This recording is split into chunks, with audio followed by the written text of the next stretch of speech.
Question 7. A particle of mass 1.2 kilograms is moving in a straight line under the action of a variable force F. The speed of the particle at time t is v, when t is 0.5, speed is 20. So we've got this formula for F. We've got to find an expression for v in terms of t. So this is the differential equation. You might not spot it as the differential equation to start with, but you've got F and it's talking about velocities. So hopefully you'll think of F equals ma and put that in. Okay, so 30 over t plus 2 squared for your F is equal to your m times your a. Now that's giving you the a. The acceleration is dv by dt. So we need to replace a with dv by dt. So that gives me 1.2 dv by dt is equal to 30 over t plus 2 squared. I can divide through by 1.2 if I want to make it look a little bit nicer. But basically what we've got is a differential equation. Okay, and it's actually a little bit easier than it could be, because on the right hand side we've just got something in terms of t. Okay, so we can just integrate to work out our velocity. Okay, so actually did I really need to write dv by dt? Not actually really needed.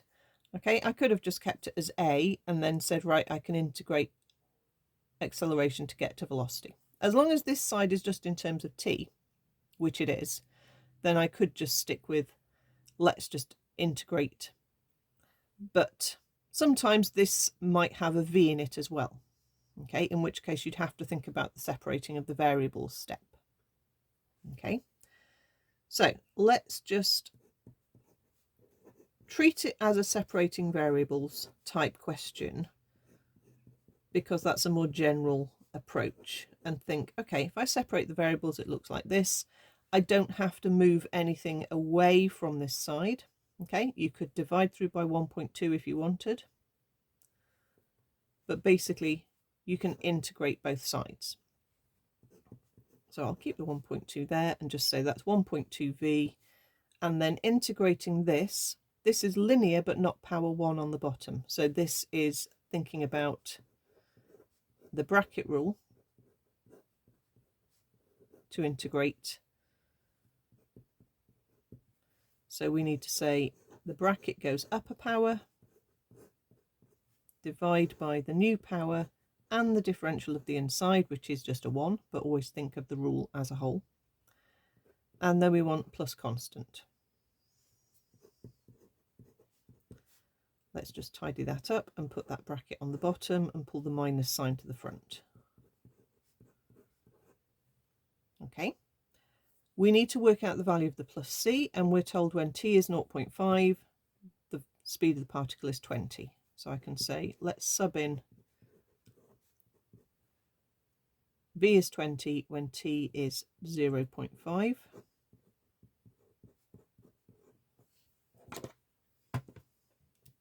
Obviously, if you divided through by 1.2 earlier, your numbers are going to be slightly different, but it will all work in the end. That gives me 24. That gives me 12.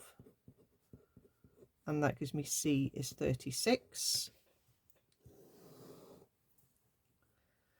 So we're going to have, if we come back to this line, just before we subbed in our numbers, and then replace the c with the number we've just worked out. Okay, and we can just divide through by 1.2 at this point now. Okay, so 30 divided by 1.2 is 25, and then 36 divided by 1.2 is 30. And if you prefer, you can write it the other way round, so you are not starting with a negative. So there's my expression for v in terms of t. Okay. Hence, write down the limiting value of v as t increases. Sounds quite a complicated thing to do, but it's very straightforward. Just basically think what would happen if t gets bigger. And if you can't tell, then try it on the calculator. Okay, 30 minus 25 over, and then just pick a big number and sub it in and see what happens. And basically you can see that we're heading for 30. And that hopefully would make sense, because as you put in a large number here, this fraction is going to get very small. Okay, so you're doing 30, take away a very tiny number, so it's basically still 30, and you can see that from your calculator. So your limiting value is the value it will sort of approach as t increases.